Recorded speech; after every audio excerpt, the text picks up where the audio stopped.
Now, this video is not going to be for everybody. Now, this is going to seem really out there to a lot of people who haven't studied this stuff in depth and aren't this far along in their awakening, because this is paradigm shattering stuff. This is about how far from reality we really are, how the world that we live in is almost nothing like what they have told us that it is, and the history of this place we live is almost nothing like the re-education camps have told us that it is. So if you have been on my channel and you've watched, here's stuff like this, Nephilim hybrids and all of this, 5 shocking things you never knew were in the Bible, or the whistleblower about what's going on in Antarctica, or any of these humanoid hybrids, or especially if you've watched like the giant in Afghanistan, or this end time awakening about the giants and the contamination of the human gene pool and all of this type of thing. If you've watched these and you're like, oh, that's total BS, and you know, you're out of your mind, you're a nutter, stuff like that, then this video most assuredly is not for you. Then you probably want to click off right now, because this might do more harm than good for somebody who has not had these baby steps leading up to the realization of our history.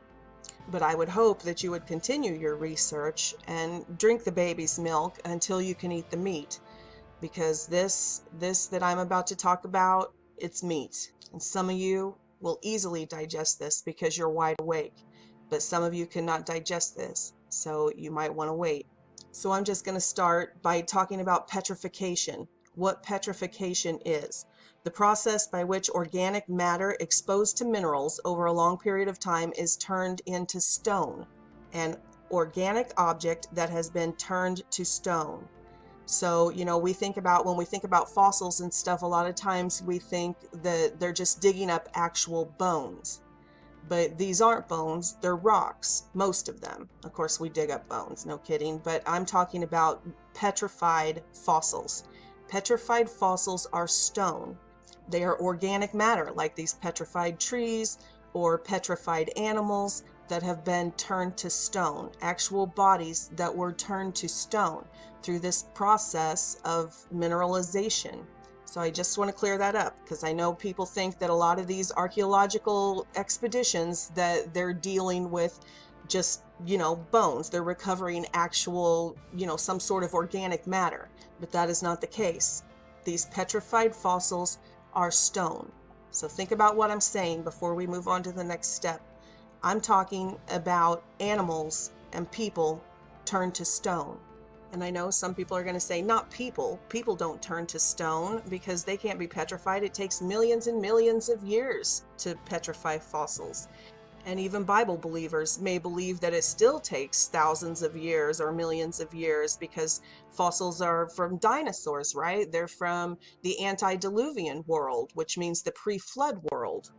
But that's simply not the case. There are tons of examples. Here's a petrified leg inside a boot. Here's a petrified hat that was made of organic material, probably leather. Here's a fossilized hammer, where the wood part of the hammer is partially coalified with quartz and calcite crystalline. But we'll start with this human leg, because this human leg was found inside a boot that could be identified by the boot company that was from Texas, that began manufacturing boots in 1936. So it's impossible that this is billions of years old or millions of years old. And it's just like the hammer. Unless you think dinosaurs were using hammers, none of this makes sense. And that's what I always say about mysteries and anomalies. There are no mysteries and anomalies. The truth is right in front of our faces. When you say the word anomaly, that means evidence to the contrary.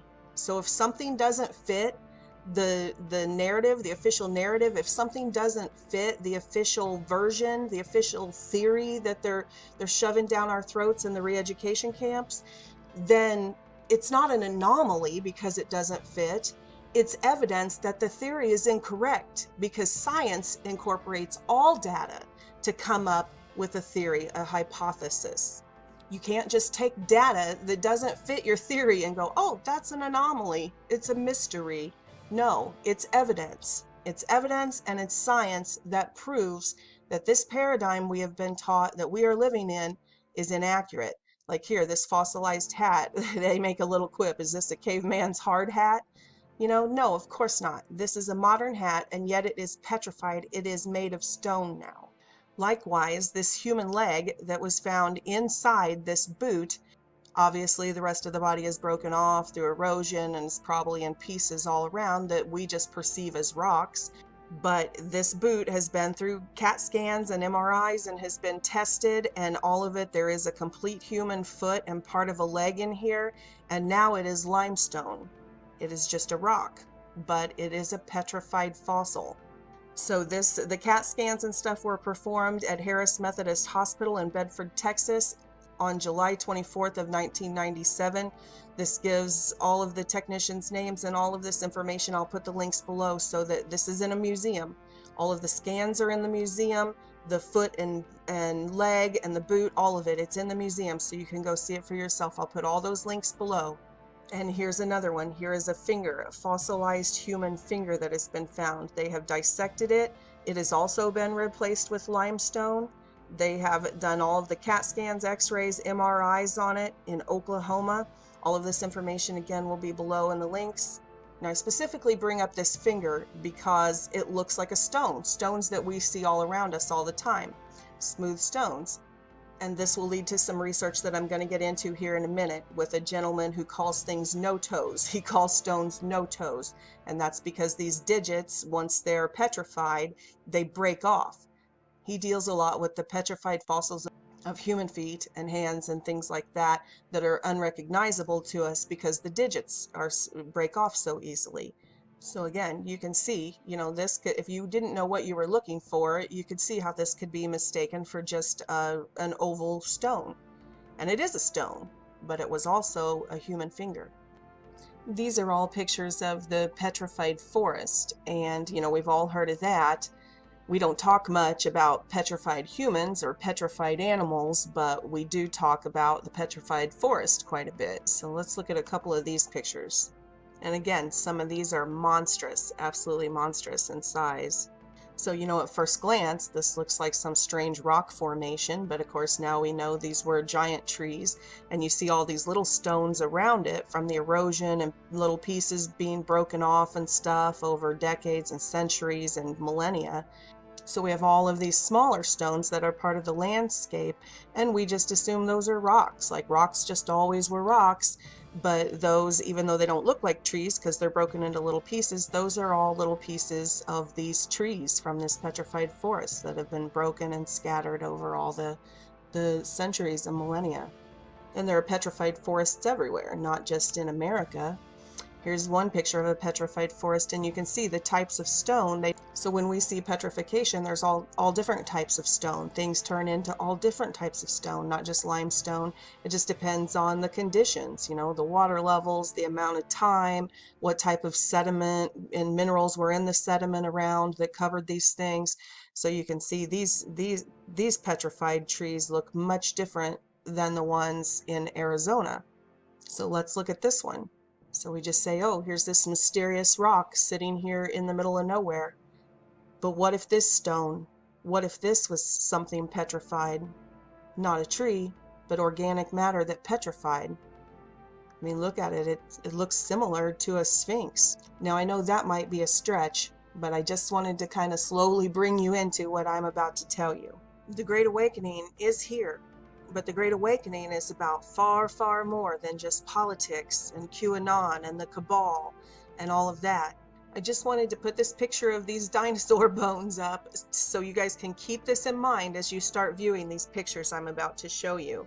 Because some of these quote-unquote rocks are enormous, and it's hard to wrap your mind around it. And although the Vatican and the Smithsonian have secreted away much of the evidence and have created this false narrative to explain what these things are that we see with our own eyes, at least I think we can all agree at this point that they did exist, that dinosaurs did exist, that giant creatures once inhabited this place we call Earth. The Bible calls it the antediluvian age, the pre-flood era. the first Earth age.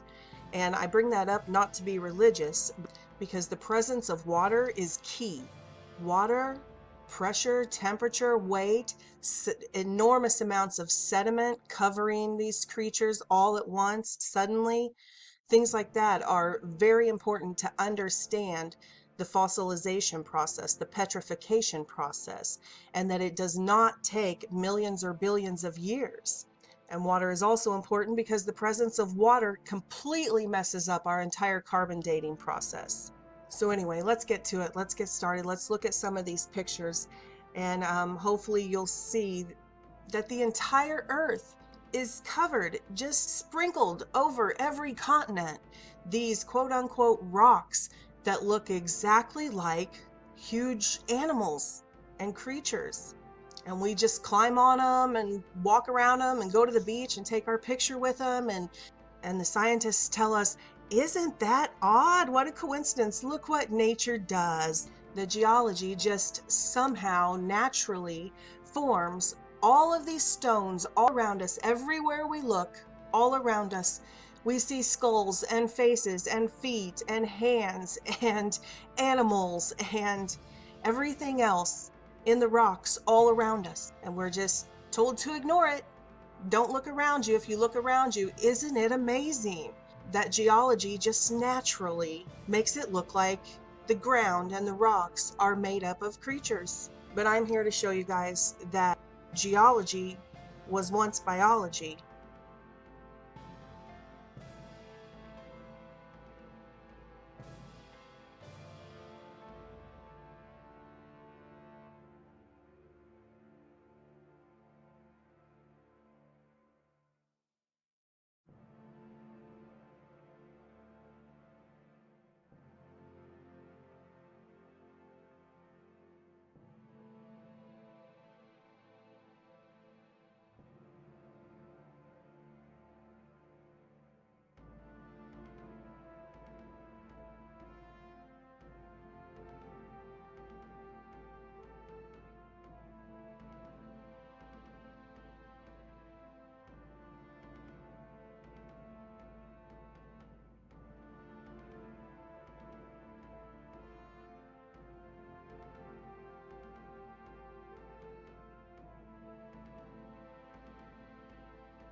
think I want to interrupt the slideshow right here because this picture reminds me of Beaver Ridge. And the Native American legend around that was that the ridge itself was part of a giant ancient beaver, a petrified beaver, and that there was a living giant humanoid in the area that they had to appease. And at some point they had a falling out with him. And they said that he cut off their water source by stepping on their creek and damming it up. Now, in our modern paradigm, that seems impossible. It must just be mythology or legend. But they said it really happened in ancient times. And so I thought that was interesting in light of these things that we see, like giant petrified beavers and lakes shaped like giant footprints. Now, before we go on to the next level, I want to stop and touch on the science behind this, the CAT scans, the MRIs, the DNA tests, all of the geology work and the anatomy work that is being done in this field, because a lot of people will say, oh, they're just rocks, like we're just wild-eyed, conspiracy theorists that don't study science, and there's nothing further from the truth. This is being suppressed. This evidence has been, Roger took this to Yale University and other places. It's being actively suppressed, but there is science behind it. So I'm just going to show a couple of quick clips from Roger at Mudfossil University, and he will talk about how the mud fossils line up with anatomy, the geology compared to anatomy, and all of the things with veins being veins. When we find veins in these stone, that they're actually veins and things like that. Now, I know this is elementary. This is Mud Fossils 101, and a lot of people think I'm moving too slow, but I'm trying to create a tool to reason with people that have never been exposed to this type of thing. There's a huge communication gap, and you can't just like blast people in the face with this out of the blue and expect them to understand, because in their paradigm, they're living in a totally different world. So although I had to start way at the beginning and talk about petrification and all of these things, if you've studied this for a long time, then please forgive that and understand that this is a tool. And hopefully, for those of you who are seeing this for the first time, this will help build a foundation so that you can receive it. Because, sometimes you have to offer people a sip of water on their journey, and you can't just take a fire hose and blast them in the face. You have to give it to them where they can digest it. So hopefully that's what I'm doing. And for those of you who have studied this a long time, I'm sorry that it seems to be going slow. This is just scratching the surface on the research and the images. So the go-to guys on that would be Roger at Mudfossil University. That you can find him on YouTube, Facebook, anything like that. Age of Disclosure has a ton of images and good work, and Dictionary of Truth is doing some fantastic work right now. So check all of them out. You can find them on YouTube. So we haven't even gotten to any of the really interesting or shocking stuff yet, but let's touch on some of the science so we'll clear up some of the questions before we tackle this deeper stuff. So these next few clips are from Roger Spur of Mudfossil University. All right, anybody that's ever paid attention to the mud fossils knows that I talk about the veins and the arteries all the time. Now, your artery will come down with fresh red blood, and it has oxygen in it. And it pumps it down, and it goes through all these little blood vessels, and it comes out the other side of the vein and gets sucked back up goes back up to get more oxygen. And that is, and you see this side goes, like they canned them up here. See, there's two that get pumped in, and there's two that come back. There's two that get pumped in, and there's two that come back. Now, you see all these little tiny dots out here? That's the ends. That's where they stop. And there's a whole bunch of little tiny holes, and they go across. And here's what does happen. At the very end, this is a distal phalanges fingertip, exactly like you have here, only it's been deteriorated. And I have another one here that is not deteriorated. These are from giants, and it's just what they are.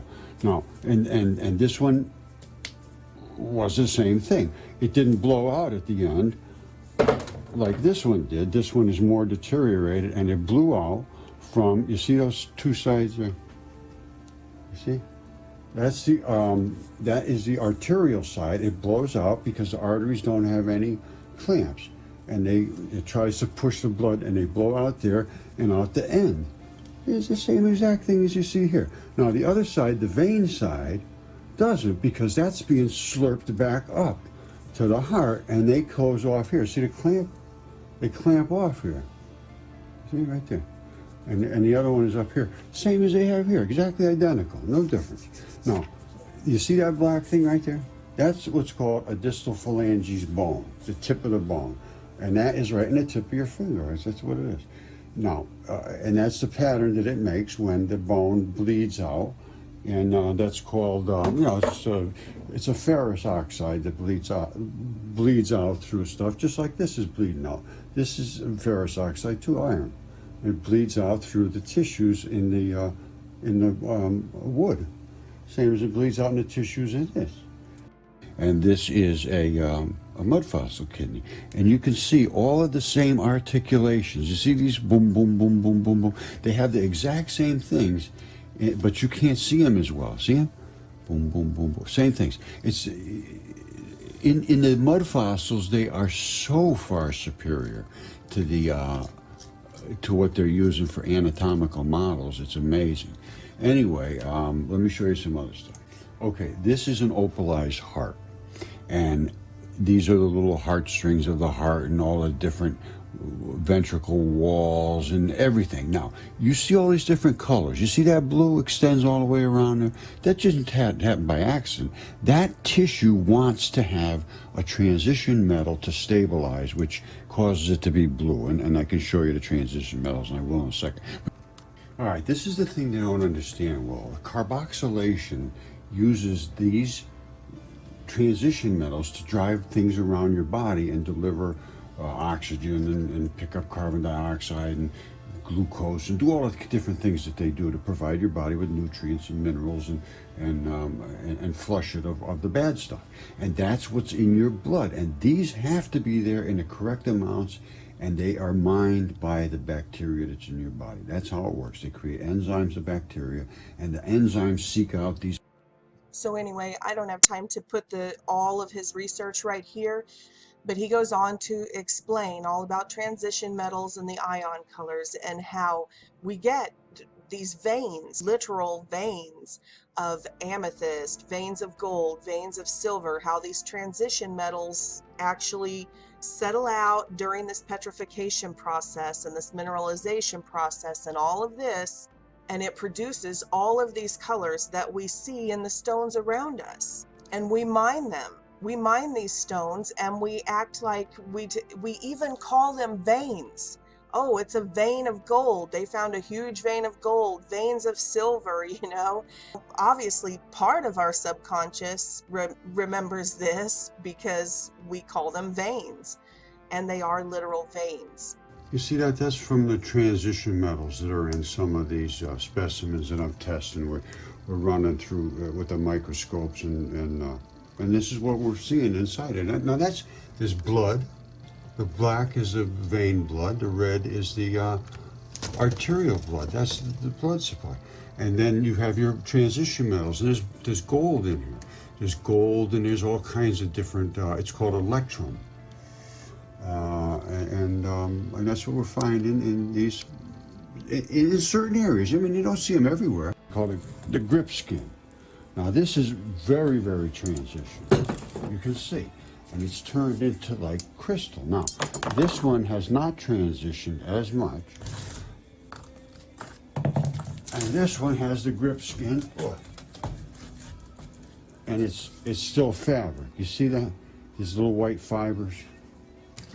That's they call it keratins, and they're little fibers that are in what they call the grip skin, and that's the tough skin on your fingers and your feet and your toes and on the bottom, the real tough stuff. And this one here has it as well, but you can barely see it. You see, there's a pot. By the way, everybody asks about the DNA report, and it's right here. And if you go in, it will tell all about there's 3 specimens we had tested, and it tells all about how they did the extraction and the all of the different things. They had to put it in certain conditions and this and that, and everything was done very, very, very textbook. You know, deep inside samples, nothing right on the surface. All kinds of negative controls checked out, no problems. All the negative controls came out negative. And it goes down and on and on and on and on and on. So that's what we got as far as that goes. Now, then on I have a lab report. When I talked to the lab here too. Base pairs normally. Right, usually 100 to 200 tops, because the DNA is so fragmented because of just the, the degradation. This is a couple of years the ago. years and, wear and tear and things like that. Yeah. But I was able Now this to, is a big toe. I'm going to these show it a primers that bit. were in that paper that That's the a group one. had success with, and that seemed like the best option. And they, are a Another one. mitochondrial DNA primer that will essentially amplify all types of vertebrates. That's a lung. So, not just human, but any kind of vertebrate life form. Some meat. And That's so a they're rock though. sort of a universal type of fit for Tendon. these samples, because we don't know obviously what the samples consist of. So Bone. the sequence that came back, it was roughly Bone. for each of these fragments about 100 base pairs. Matched them up in the database. It's another deteriorated and bone. matched with the human mitochondrial. There's two regions of the mitochondria. One is called the D, like the letter D is in dog, the D loop. And then the other one, I believe, is for cytochrome B gene. The mitochondria has several different genes that it consists of, but these primers were specific for those areas of the mitochondrial genome. So, so I, considering where we, started a couple months ago, that's, those are nice results to have. Yeah, that's kind of amazing. The PCR. That was the lab. Now that's a lung right there. You see that? That's the pleura, they call it, of the lung. The ancients used to call it tunica. It wraps your lung, and then you get down into the lobes of the lung. See how it's already red down there. It's just they're everywhere, and they're just not. They just can't get their eyes open, and they can't get their minds open, and they just can't look. So they just ignore it because they're afraid of the result, and the result is going to be kind of devastating for them because they won't pay attention to this. That just shows how closed their minds are. So it's up to them. It's up to you. Have a nice day.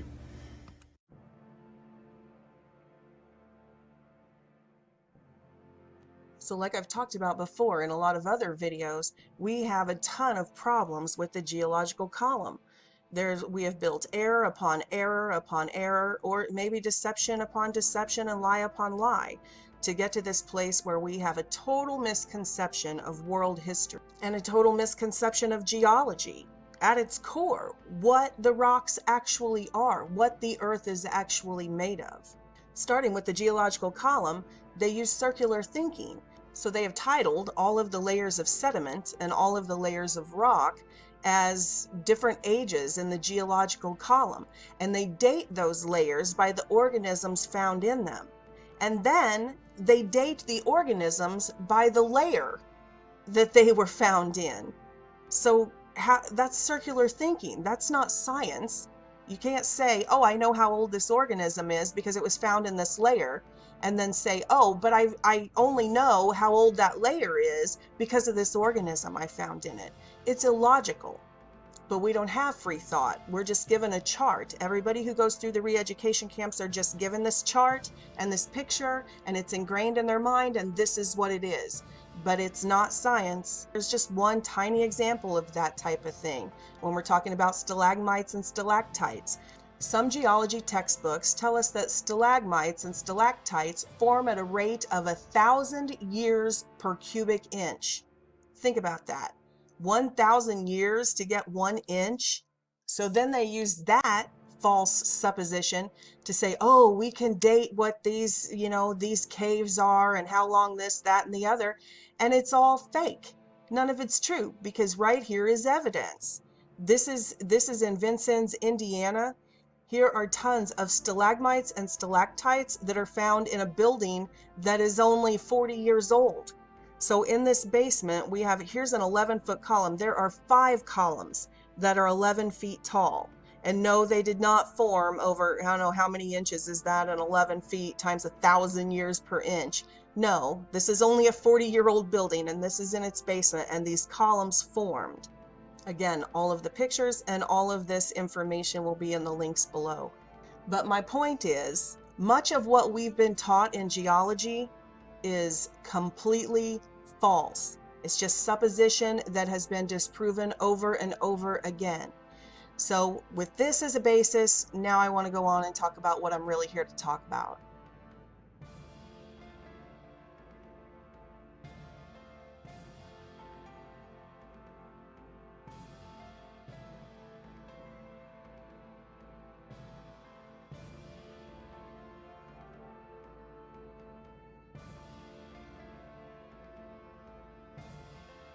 And this is Hill of the Skull, Calvary. This is what the Bible records. The Bible records it as the Hill of the Skull, Calvary, where Christ was crucified. Here are just a couple of those Bible verses. Matthew 27:33, they came to a place called Golgotha, which means the place of the skull. And then Luke 23:27 through 33, the actual verse is Luke 23:33, and that's all the way down here at the bottom. And this is all about all the people following Jesus and mourning and wailing for him as they were getting ready to kill him. And then the very last verse down here in 33, when they came to a place called the Skull, they crucified him there along with the criminals, one on his right side and the other on his left. In the book of Enoch, chapter 7, he records that there were giants in the world 3,000 ells tall. 3,000 ells tall. Okay, so if you translate that, a lot of people, because that's just too much, they're like, okay, that's too much. There must be some mistranslation. So they dumb it down, and they're like, they come up with other ways, and they rationalize, and they're like, okay, it's just 450 feet, as if that's better, a 450-foot person. But if we just take it literally, like we're meant to take all of the scriptures literally, an ell is an Old English measurement equivalent to 45 inches. If this was indeed the measurement, then that would make the giants just short of 2 miles high. Think about that. Now that seems hard to believe, but look at the pictures I just showed you, and then I'm going to show you a multitude more of these mud fossils, these giants 2 miles high.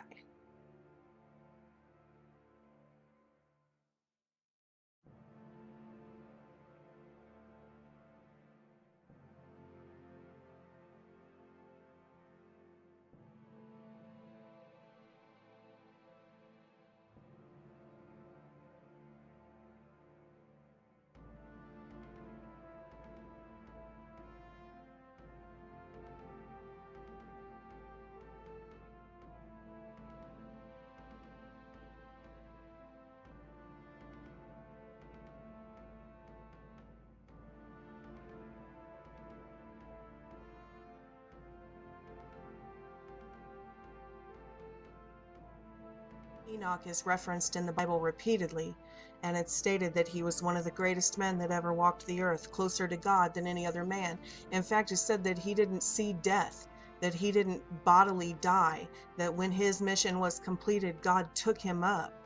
Right here, it says in Genesis 5:24, so all the days of Enoch were 365 years. Enoch walked with God, and he was not, for God took him.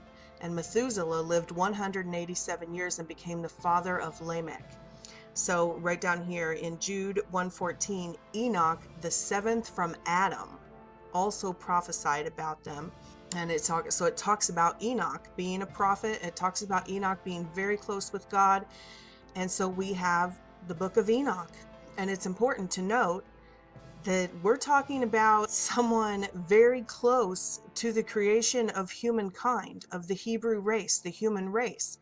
So Enoch was only the 7th generation from Adam, and Enoch was Noah's great-great-great-grandfather. And another thing to note that we've often taken for mythology is the ages, the age ranges, because we're taught about it's progressive evolution, that things are getting better and better, at the same time that they contradict themselves and teach us that the world's in a state of entropy. Completely contradictory statements. We're progressively evolving, matter is progressively evolving. Oh, matter is in a state of entropy, that everything breaks down and decays and rusts and breaks down. Well, we know which is true. Clearly, the world is in a state of entropy. which brings me back to the age thing. We're taught, oh, look how far we've progressed. We're living 70 and 80 years.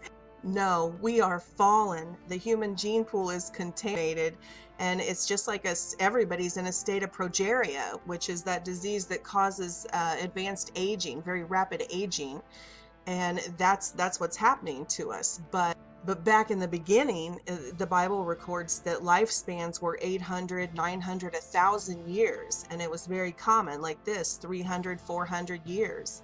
And that's not mythology. That's our misunderstanding. It's our ego. It's our egocentric sort of philosophy that, oh, we must be the pinnacle of something. Look what we've achieved and where we are. And we cannot accept the fact that, no, we are fallen. We are a fallen race. And this world's going to hell in a handbasket. But anyway, my point is that the book of Enoch should, although it's not canon, it should not be disregarded. It's not only historic records, it's also coming from one of the humans who walked the closest with God. And this is what he tells us openly. He tells us what the antediluvian world was like in those days.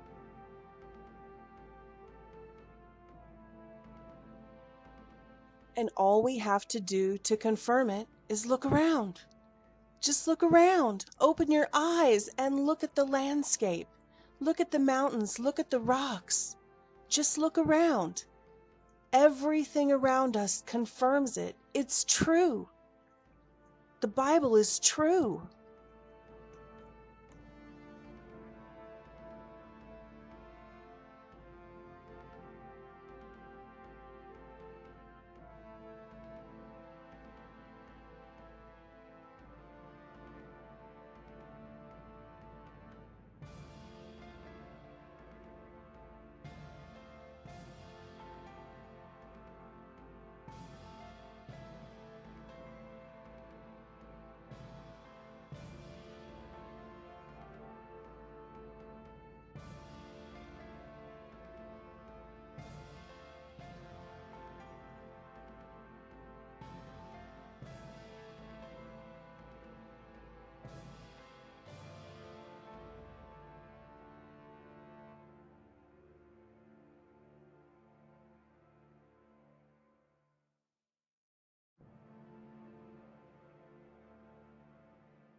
And this really isn't a new idea. You could see back in the 1500s and 1600s, 1700s especially, they did a lot of anthropomorphic landscape art, which is showing exactly what we're talking about.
And don't think for a second that the elites, that the cabal, the hidden hand doesn't know all about this. Because look at the Noah movie. You want to talk predictive programming? Look at the Noah movie. Remember the rock monsters? They go through, I wish I could put the whole trailer on here. I'd love to play it. Just search Rock Monsters Noah movie trailer.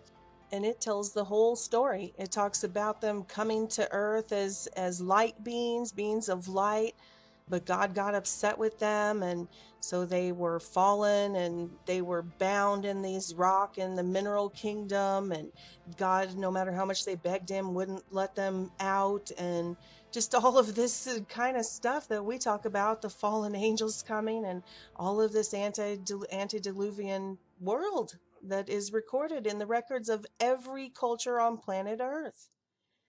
And apparently, even though we know that the Vatican secreted away all of the historical records they could during the Crusades and all of that, and the Smithsonian has done the same, obviously the mystery schools have passed this knowledge down to, through these secret societies, because here we have this Noah movie, and when it came out, most Christians were like, what on earth is that? That's not biblical. Where would they have ever gotten that?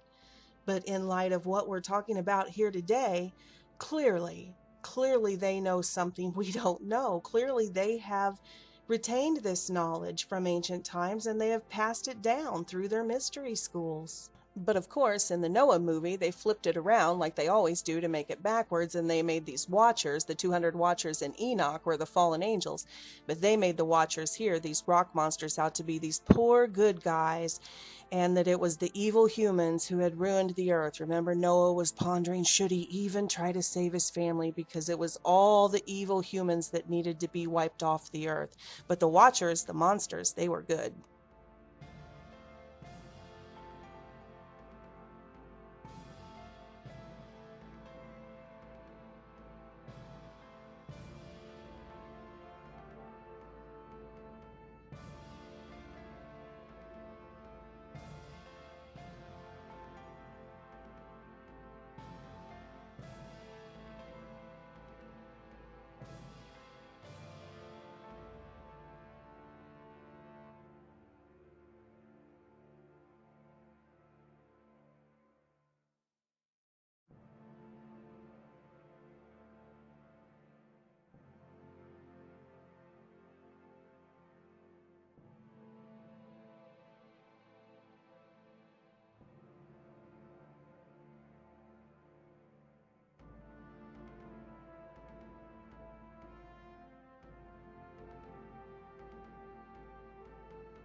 So the general theory amongst people following this research is, just like this video says, the earth is a carcass of dead creatures, that the ground was alive. There are things that are still part of ancient history, that are part of the records we have from our ancestors.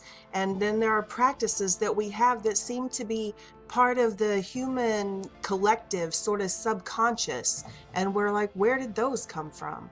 And so let's talk about a few of those.